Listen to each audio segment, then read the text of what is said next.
Yəni indi isə danışaq eyni cinsli qoşa samitli tək hecalı sözlər. Məsəl üçün hansı sözlərdir bunlar? Sir, həd, fən. Sonra nə qaldı? His. His. Aha. Bu sözlərdə isə həl, bu sözlərdə bəs nə baş verir? Bu sözlərdə əgər saitdən başlayan şəkilçi gəlirsə, yazılışda elə. S, I, R plus ə şəkilçisi. Saitdən başlayan şəkilçi gələndə nə olacaq? Heç nə, hər ikisi qalacaqdır. Çarşıfsın, hər ikisini saxlam. Bu zaman sirrə. Hər ikisi qalır. Samitdən başlayan şəkilçi gəlsə nə olardı bəs? Samitdən başlayan şəkilçi gələndə isə sir plus lər keçib olacaqdı. Sirlər. R-nın biri düşür yazılışda. Bəs deməli bu nə idi? Sait samit. Aha.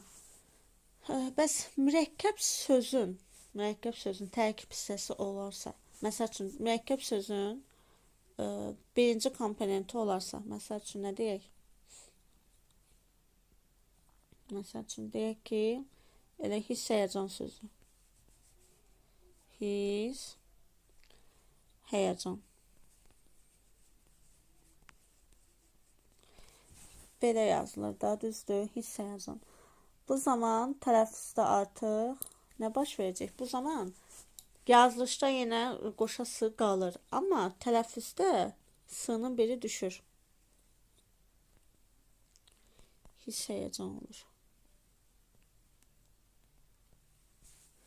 Hiss həyəcan. Və yaxud da nə deyək? Deyə bilərik ki, haqq, nahaq. Burada da yine dəyişim olur. Birinci tərəfi olduğu üçün yenə də olur. Haqq, nahaq qoşa q ilə yazılır. Burada artıq qoşa q.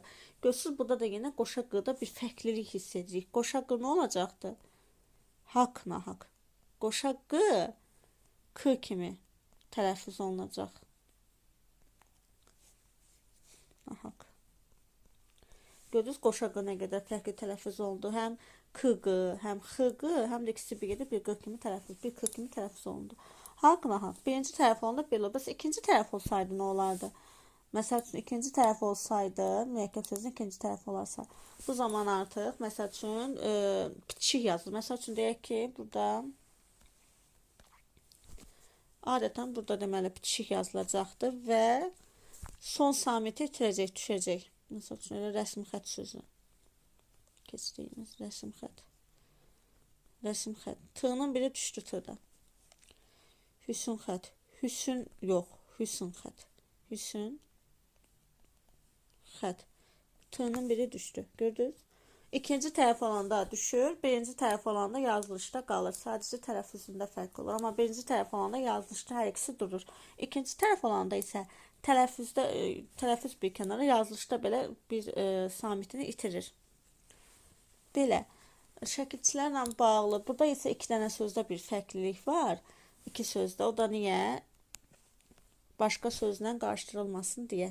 Başqa sözü oxşardır, yəni qarışdırılmayasınız deyə elə deyirik. Deməli, his, bir də kül sözləri var da. His, kül. Kül sözləri. Bunlarda isə samitdən başlayan şəkilçi gələndə düşməyəcək. Niyə? Niyə düşməyəcək? Çünki mən buna hissdir, düzdür. Mən buna samitdən başlayan şəkilçi əlavə etdim. Lər şəkilçisi. Mən bunun sığısını salsam, hisslər. Mən hardan biləcəm ki, burada məsəl üçün s-nın biri düşdü. Mən hardan biləcəm ki, bu hissiyat mənasında hisslərdir, yoxsa nəyəsə hissi mənasında, nə bilim, yanan bir şeyin hissi mənasında, yəni. Bilmək olmayacaq onda. Ona görə də onun içində bu qoşa sığlı hisslər, bir də kül sözünü. Bunlara samitdən başlayan şəkilçi gələndə bu qoşa sığlar qalır. Hisslər, hissdən, Çünki digər sözdən qarışdıra bilərsiniz. Kül də onun kimi. Kül. Nəsə yanıb kül olur. Küldən. Hər ikisi qalacaqdır. Kül plus dən. Nə olacaq? Hər ikisi qalır. Küldən. Bəs düşsə nə olardı? Küldən. Bu zaman artıq təkcə kül kimi başa düşülür. Yəni o küllə digər küllə qarışdırılır.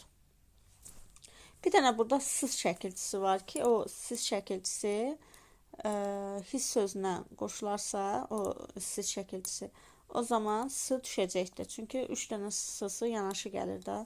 Ona görə bir dənə orada düşəcək. Qalan bütün sözlərdə artıq bu iki söz digər şəkilçilərdə bu qaydaya tabedir. Belə. Belə. Deməli burada nə qaldı? Başqa heç nə qalmadı. Bir dənə dediyim kimi bu küllə hissi qarışdırmayın. Bir dənə l olarsa kül cəm mənasını bildirir də. Küllü cəmiyyət mənası. Necə deyim? Yəni küllü aləm deyirlər. Yəni cəm mənasını bildirir burada. Yox, əgər bir l-dan olarsa kül, burada artıq nəyinsə yanmış külü mənasını verir. Bir l olarsa, qoşalı olanda artıq başqa mənanı verir. Hiss də onun kimi.